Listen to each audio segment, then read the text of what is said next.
hindi siya genuinely attracted sa'yo. Kailangan mong malaman kung saan siya nagre-respond. Tandaan mo, lahat na sobra, umay. Text ka ng text, hindi nagre-reply. O di ibig sabihin ayaw niya. Pag kumain ka na, busog ka na, kakain ka pa ba ulit? Tayo mga lalaki, we need to be practical. Di ba? Tandaan nyo ang babae, napaka-picky niyan. Why? Tandaan nyo guys, there's a difference between attraction and arousal. Attraction, yes, you can be attracted with anyone. Hey, what's up guys? It's your boy, Sublano Moto. Okay, for today's vlog, napaka-traffic guys, sobra. Ayan no, kita nyo, from Balintawak hanggang Bukawi na yata yan. Ganyan kahit kahapon. Okay, so merong nagtag sa atin. Picture lang naman siya. So ayan, basahin nyo guys. Ano sabi ng babae? Nililigawan siya ng lalaki, pero wala siyang interest. Pero nagpatuloy si guy for 3 years, pero ginost niya pa rin. Pero nung nalaman niya na merong babaeng nagkakagusto sa kanya, dun lang siya nagkaroon ng interest. Guys, ito yung sinasabi nila na hindi daw obra yung push and pull method kung klaro ka sa intention mo. Since marami nagko-comment sa atin about push and pull method, kailan daw pa magpupush at kailan daw pa magpupull? Guys, ganito lang kasimple. Let's use the analogy. Pag busog ka ba, kakain ka pa?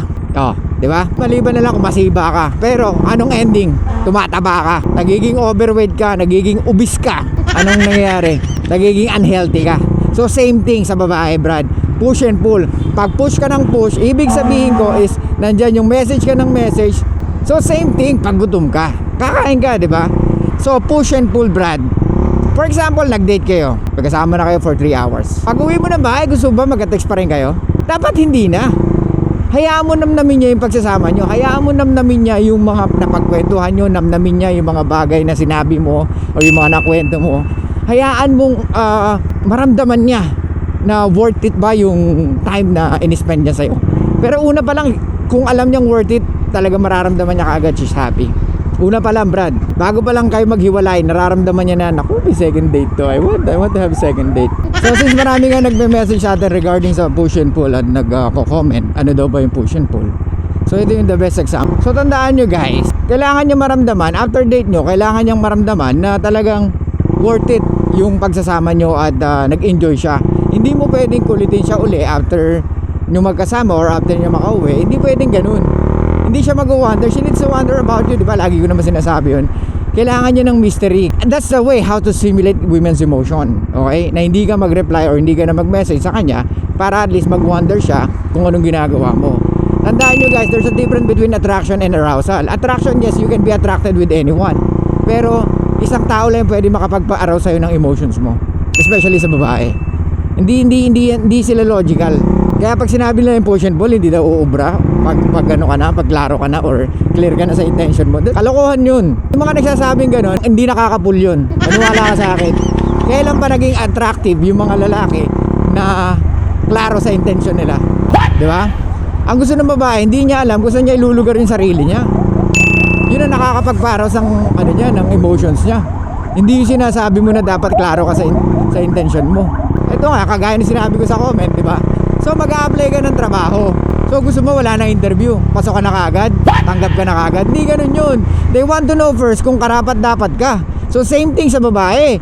Di ba? Tandaan nyo ang babae, napaka-picky niyan. Why? That's their biology eh. Di ba? Kailangan nilang mamili ng the best guy o yung tinatawag na hypergamy. Di ba? May mga babae na gusto na lumubay sa pagiging nila, sa 304 nila. Pero minsan di sila makalubay. You know why? Because of the hypergamy. Gets nyo? Hypergamy ibig sabihin, the best tong lalaki na to eh. I can't resist him. Iba yung utak ng babae, iba yung utak ng lalaki, Brad. Kaya nga hindi mo pwedeng ilagay yung utak mo sa kanila. Maraming bagay na hindi nila maintindihan logically. Kaya hanggang maaari, you need to use analogy every time you talk to them. Bigyan mo lagi sila na example. Kasi that's the best way how to stimulate their emotion or how to make them think. Gets? So kung makikita mo, ewan ko kung totoo yung pinost ng babae na yan. So after 3 years, Brad, nanliligaw ka. Tapos nung meron lang nagka-interest sa yung babae, dun lang siya nagka-interest sa'yo. So yun yung sinasabi ko, di ba? Women are attracted with a guy or with men na maraming naging babae or maraming babae na nagkakagusto sa kanya. And at the same time, hinahangaan ng mga kapwa niya lalaki. I want to be you. How to be you po. Ayaw natin maging politically correct dito. Kasi we always base on biology most of the fucking time. 'Di ba? Let's be practical. It can be moral, but most of the time practical. Tayo mga lalaki, we need to be practical, especially sa emotions natin at kung sino yung binibigyan natin ng atensyon at oras, pagod, hirap, salapi. Guys, kung makikita nyo, kaya nga napakahalaga ng push and pull. May nagtanong sa atin dyan, so yung push ba is aayahin ko siya ngayon tas tomorrow hindi? Ano yun? Pag kumain ka na, busog ka na, kakain ka pa ba ulit? Di ba hindi na? Magpapahinga ka, maghihintay ka ng ilang oras bago ka magutom uli. May mga iba sa inyo, isang beses lang kumakain sa isang araw. Tawag doon OMAD. 1 meal a day. Di ba? Yun yung mga sinasabi nila effective sa pagda-diet. No, it's not. Because at the end of the day, babalik at babalik ka kung ano yung default mo, paano kumain. We as a human being, di ba, kumakain tayo ng agahan, tanghalian, hapunan. So, ihalin tulad natin sa push and pull, Brad. Magkasama na kayo ng 3 hours or 4 hours or 5 hours. Tapos, pagdating sa pag-uwi nyo ng bahay, text mo pa rin siya. Do you think meron siyang time to think about you? Wala na, kasi magka-message na kayo eh. Tandaan mo, lahat ng sobra, umay. Hindi maganda, hindi masarap. Di ba? Yung favorite mong ulam na sinigang, kung araw-araw, yun ang ulam nyo, pwede ka ba maumay? Oh, let's be honest, of course. Okay, ganito guys, push and pull. Ang babae, emotional, okay? They are based everything on how they feel or what they feel. So dapat, dun mo titignan kung paano sila mag-respond at saan sila magre-respond. Text ka ng text, hindi nagre-reply. O di ibig sabihin ayaw niya. Nung minsan ka mag-text, tapos ang bilis na mag-reply. So ibig sabihin gusto niya. So ibig sabihin pala pag hindi ako kaagad nag-text, okay yun? Yes! Kaya sinasabi yung clear intention, yes, klaro naman yung intention mo. Kaso nga lang, syempre may process. O let's say, for example, napatunayan may kasalanan ka, pwede ka makulong ng 10 taon. Hindi ka naman pwede kaagad na ikulong eh. O di ba? Guilty ka. Pero kailangan sa batas mapatunayan. Di ba? May lilitisin ka muna. So same thing sa babae. Yes, gusto ka ng babae. Pero kung gusto mong magkagusto pa siya sa'yo, kailangan mong gumawa ng way. Yes, I know, she's attracted sa'yo at gusto mo maging klaro sa intention mo. Pero hindi yun mag-work agad. Gets mo?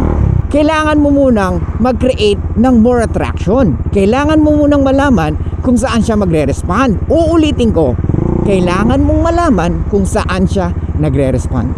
Pagiging gentleman, pagiging good boy, pagiging nice guys, yes, okay yan, walang problema dyan. Kahit na sabihin mong kaya kong sungkitin ang langit at buwan para sa iyo, yes, walang problema doon. Maganda nga yun eh. Napaka-ideal ng sinasabi mo na yun. Eh kaso nga, hindi nga siya nagre-respond sa ganun. Ang gusto niya nga, hindi ka message ng message. Ang gusto niya nga, may boundaries ka. Ang gusto niya nga, may purpose ka. Ang gusto niya nga, unahin mo muna yung gusto mo. Hindi siya. Kaya nga pag ang babae, nalaman niya na siya inuuna mo, what are you trying to communicate? Wala kang options, wala kang ibang EA. So hindi ka worth it kausapin. Kaya mas lalo silang nagba-back out. Kaya mas lalo silang lumalayo, 'di ba? Kaya huwag ka magtaka kung yung babaeng gusto mo at gusto ka rin dati na wala nang gana sa iyo. Kasi nga ang kulit mo. Kaya napakadali lang to communicate eh. Mag-message ka lang mayat-maya, 'di ba? Alam mo mapapansin niya, imposibleng hindi niya ma-replyan or hindi niya makita. That's very stupid na hindi niya makita. Most women hawak lagi yung phone kasi sila yung mabilis mag-board. Joke lang. Ikaw nga na madalang mong hawak yung phone mo, nakikita mo pag may nagme-message, sila pa kaya na madalas hawak yung phone? They're trying to ignore you, bro. That's their reply. Kung hindi sila nagre-reply, nagre-reply sila. Yun nga hindi mo ba na-receive? Ulitin ko, message ka na message, nakailang message ka, hindi ka nare-replyan. Yun yung reply nila. Ibig sabihin, wag ka na mag-message muna. Or pwedeng wag ka na nga mag-message, ang kulit mo. So ito Brad, 3 years, so imagine that. Pero sabi niya, naging sila na daw. They are dating, 5 years na sila. Pero Brad, do you think it's healthy? Mentally, hindi healthy yun para sa atin. Kasi unang-una, you're wasting your time. Kumbaga, sa loob ng 3 taon, ang dami mong pwedeng matutunan sa iba't ibang klaseng babae. Pero nag-stick ka dito sa babae na to, na hindi ganun ka-attracted sa'yo. So anything na mangyari na hindi maganda sa relationship nyo, it's still your fault. Why? Kasi unang-una pa lang, hindi naman talaga siya attracted sa'yo eh. Naging attracted lang siya sa'yo is because doon nagkaroon ka ng ibang EA. Hindi siya genuinely attracted sa'yo. Unless, let's say, marami ka ng babae nung nakilala ka niya. O ito guys there's a difference nung nalaman niya na marami kang EA tsaka siya naging interested sa'yo. Between alam niya na marami kang EA pero she's still interested sa'yo. Magkaiba yun Iba yung naging interesado lang siya sa'yo nung nagkaroon ka ng EA or yung naliling ka sa ibang EA. Kaya siya naging interested sa'yo. Kaya umabot ng 3 years bago kanya pansinin or bago siya nag-show ng interest. At iba yung lalaki na marami ng EA at alam nung babae but she's still interested sa'yo at hindi kanya ginajudge and she still want to be part of your life or maging parte ng leadership mo or maging parte ng buhay mo. Hindi man forever, basta at least maging parte lang siya ng buhay mo. Yun ang masasabi natin, the girl is very into you or very attracted sa'yo. Kaya uulitin ko, magkaiba po ang attraction at arousal. She can attract most of guys but only one guy can arouse her emotions. Kaya yung push and pull, Brad, pag alam mo na sobra na yung oras na nabigay mo, dapat meron kang cap, diba? Okay, for 2 hours bigyan ko ng attention to. Text. Okay na yun, Brad. Tapos, enough na.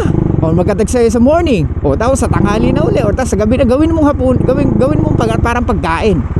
Diba? Or gawin mong parang snacks. Pag nagugutom ka lang.